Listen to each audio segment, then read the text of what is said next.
A química analítica, um universo a ser pesquisado constantemente.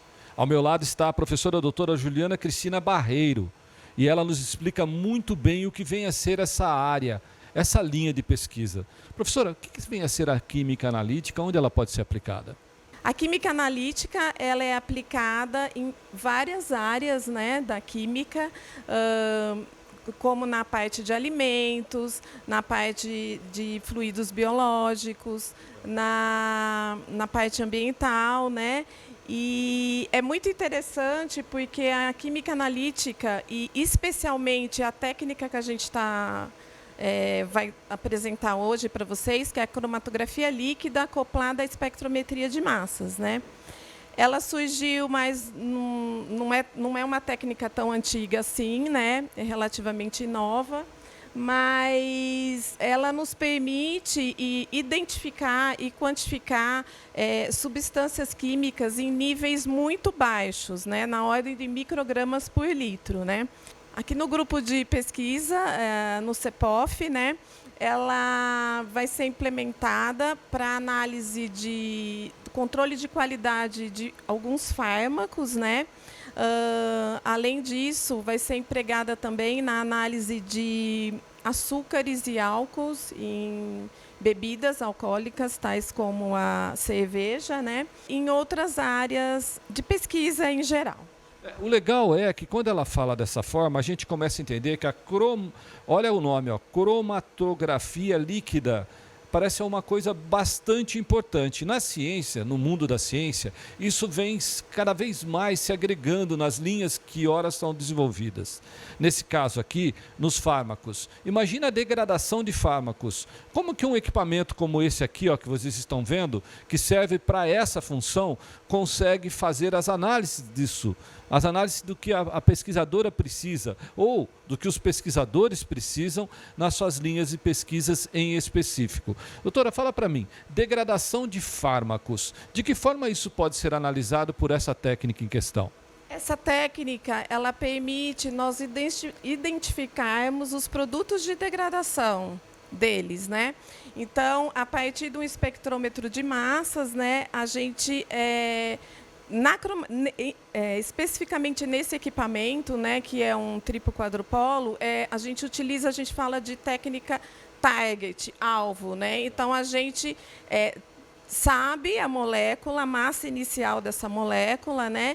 E estudando os seus processos de degradação, a gente consegue, com certeza, afirmar, quantificar e identificar, né, com uma certa precisão, quais são essas substâncias, né? Então, é uma técnica que agrega, além de a gente trabalhar com níveis de concentração muito baixo, permite ainda a gente identificar quais são essas substâncias provenientes da degradação. Interessante é que você imagina, você tem um remédio na sua casa, um fármaco. O que está sendo degradado naquele fármaco que está lá? Pronto para você poder consumir, mas tem um período de carência. Acho que tudo tem um período de carência, né? E a coindicação, ou pelo menos a correlação com essa técnica, é muito importante, inclusive para o consumidor final. Sim, ela é muito utilizada nas indústrias farmacêuticas, né, para o controle de qualidade desses fármacos, né, determinação de impureza, né, isso confere uma segurança, né, na parte de alimentos, na parte ambiental também, né, a gente faz a parte de monitoramento de determinadas substâncias no ambiente, que possam ser prejudiciais para a nossa saúde, né? Então, a gente consegue determinar elas em níveis bastante baixos, né?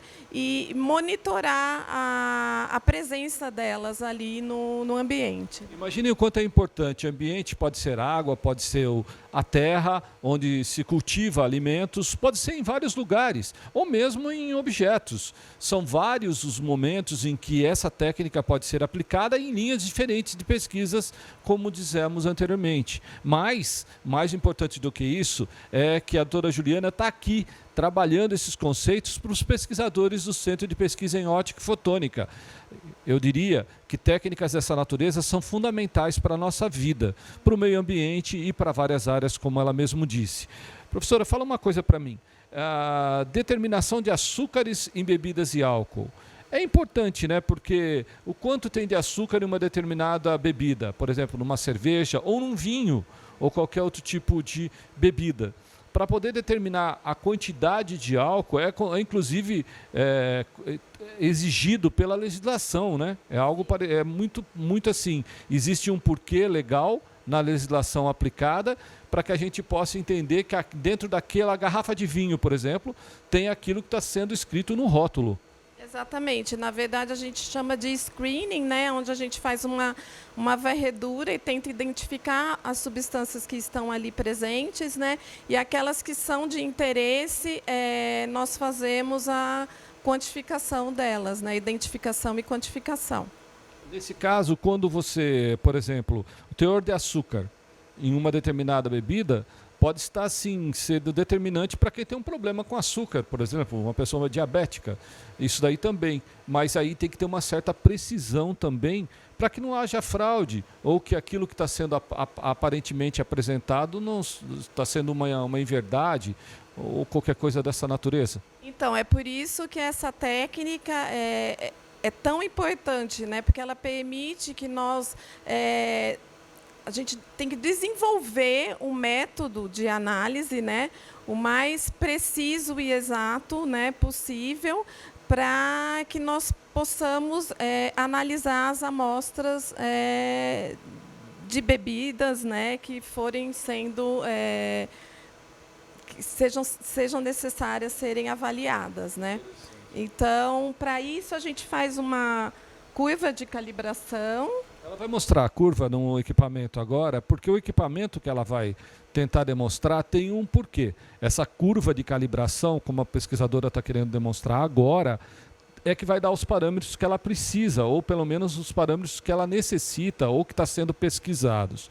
Essa área de pesquisa é bastante interessante, mas a doutora Juliana explica bem para a gente o que vem a ser isso.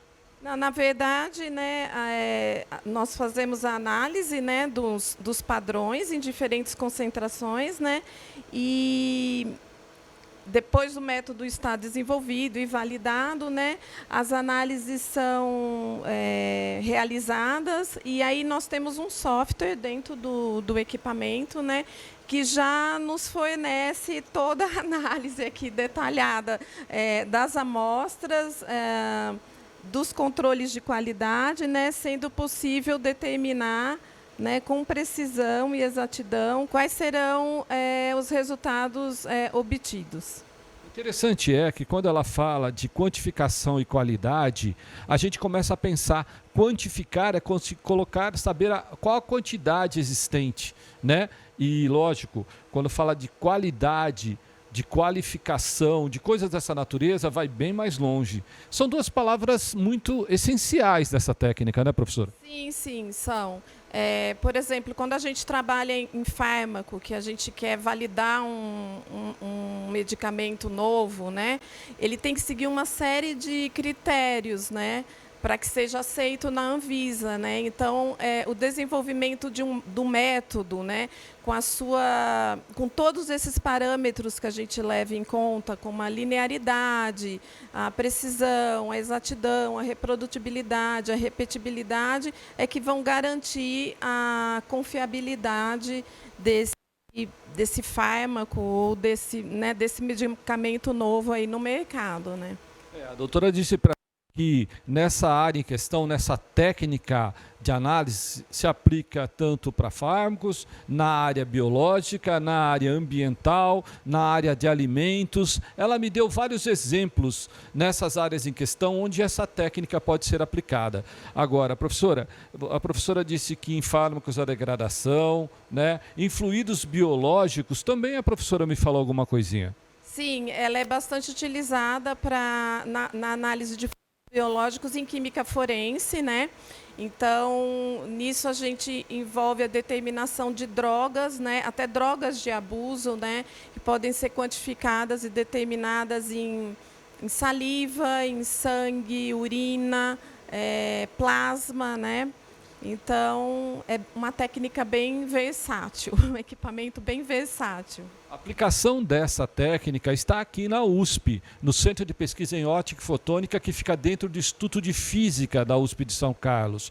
Inclusive, o coordenador é o professor Vanderlei Banhato. A gente também sabe que essa técnica vai nos orientar e vai nos dar a possibilidade de sustentar, de criar parâmetros, de estar dentro daquilo que a ciência pede quando vem novas linhas de pesquisas aí pela frente. Então, na verdade, ela vai dar, ela é uma ferramenta, né, entre aspas, né, para que as outras linhas de pesquisas aconteçam, professor. Isso, exatamente, Kleber. Ela trabalha junto, né?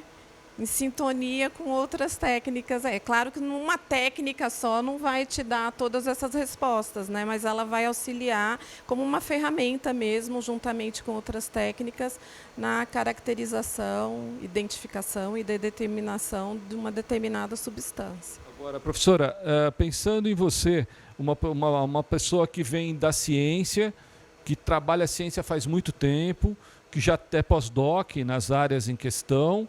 Quem é você? Você começou como? Você começou na química mesmo e da química você continuou? Como que é a sua trajetória? A sua trajetória que eu digo é uma trajetória de pesquisa e de estudos, inclusive. Eu sou formada em Química pela Universidade Federal de São Carlos, fiz o mestrado na USP, doutorado também pela Federal, mas com a Embrapa, né? E desde então eu venho trabalhando com pesquisa nessa área de química analítica. Fiquei muitos anos trabalhando com a parte ambiental, né? Fiz alguns trabalhos também com a parte, com algumas empresas farmacêuticas, e agora eu estou aqui, né? Trouxe toda a minha experiência para ajudar o pessoal aqui do grupo de física, né? Tentar resolver aqui os problemas.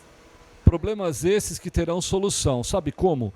Pensando que pesquisadoras dessa natureza agregam ao Centro de Pesquisa em Ótica e Fotônica, ao Grupo de Ótica, ao Instituto de Física, trabalhando linhas tão importantes do conhecimento e da pesquisa brasileira, é que o Brasil se coloca na fronteira do conhecimento, dizendo assim, nós temos as ferramentas ideais, nós podemos pesquisar. Ciência é algo importante para a sociedade, para mim, para você, para todos nós. Meu nome é Kleber Chicrala. A gente se vê no próximo programa. Até lá.